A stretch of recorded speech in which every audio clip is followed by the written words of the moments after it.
Hey folks, it's Barry here from My Virgin Kitchen. I'm here in the Tasty Tenner kitchen and I've got some oven gloves on because I've already made this fantastic honeycomb spinach and ricotta dish. You're going to absolutely love it. Give it a go.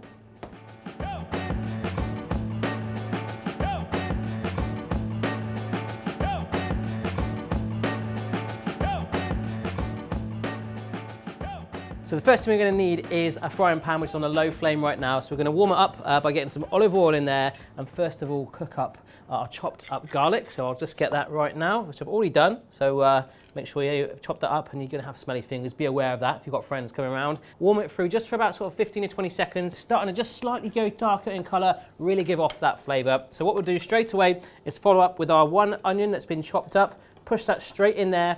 We're just going to stir that through, get it all nice and coated in that oil, let it fry up initially. So our onions are now getting translucent. It's time to follow up with some more ingredients. So in goes a teaspoon of sugar. We're going to give it some salt, a little bit of pepper, and then this big old jar of passata. Now the thing that makes this dish honeycomb is our cannelloni, okay? So when we stand it up, it's gonna look like all little bits of honeycomb sliced in half. Trust me, it's gonna look so, so cool. Like little tubes filled with spinach and ricotta. So in goes our passata, all nice and soothing. All the salt, pepper, and sugar is hidden under there. So let's give it a good stir together. Bring this up to a simmer for around about 5 minutes. We're starting already, so good. Okie doke then folks, so our tomato sauce mixture is simmering away. It's smelling so good already, but meanwhile, what we're gonna do here, we've got a bowl of spinach which has been defrosted and drained out, trying to get all that water out that you can. It is amazing, it's like a sponge how much water it holds. So we're gonna push in our ricotta right on top of that. This bowl here is gonna become sort of like the Millennium Falcon. It's all gonna be going in here. Some Parmesan cheese, good old amount of that. 1 garlic clove that's been chopped up. 1 egg. Straight from a chicken's bum. A little bit of salt.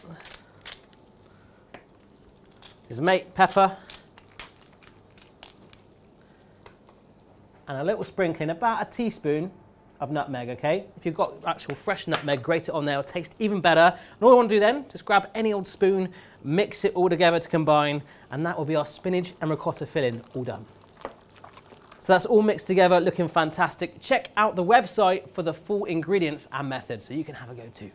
So it's all ready to be built together now, guys. What we're gonna do is grab our sauce that's been sat there patiently simmering away. We're gonna gradually drop it into this circular dish, get it in there. You want to completely cover the base. Make sure you reserve some for spooning on later on. So here comes the really cool part. I move this out of the way, and as I say, these fresh lasagna sheets are going to be amazing. You could buy cannelloni tubes if you like, but they're quite rigid, okay, once you're there. You're not going to be able to halve them, which we're going to do right now. So grab some of your spinach and ricotta mixture, place it about 1 inch in, give it a little dab of water down the bottom end, and this is the fun part, okay? So make sure you do this while the sheets are still cold, otherwise they'll snap, but just roll it up super tight like this, kind of like you're rolling up a carpet. And what you'll do is you'll find you'll get your very own tube, okay? So make sure you sit it down on the seam. So you've got the filling coming out the ends there. Don't worry if it gets a little messy, it might happen. All you want to do is halve it like so.